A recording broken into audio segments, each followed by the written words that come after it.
C'est une folie, mais un petit peu contrôlée quand même. Il y a beaucoup de préparation. Et non, comme vous le disiez, j'ai été snowboarder professionnel, mais surf a toujours un petit peu fait partie de ma vie. C'était une passion que j'avais depuis tout gamin, sans être professionnel. Je me suis vraiment concentré sur la montagne, mais j'ai toujours aimé être entre ces deux éléments assez forts, que sont la montagne et l'océan.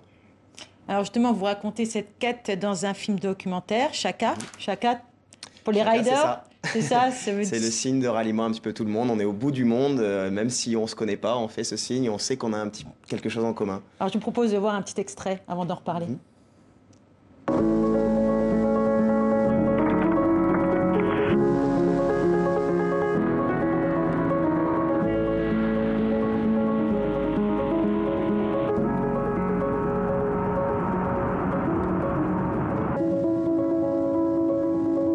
La question maintenant, c'est qu'est-ce que ce snowboarder peut bien foutre ici?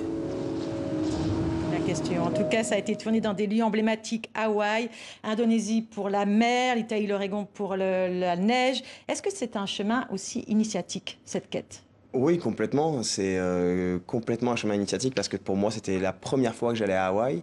Et Hawaï, on sait que pour le monde du surf, c'est vraiment le Graal absolu et c'est un passage obligé quand on veut faire ses preuves et se prouver un petit peu quelque chose. Donc complètement, ouais. Et puis ça a été une manière pour moi de voir ce que j'avais un petit peu au fond de moi, même si, voilà, à travers mes compétitions et mes résultats dans le snowboard, je savais que je pouvais me lancer des défis, mais là, j'avais encore besoin de quelque chose de différent, d'un peu plus fort. Alors, on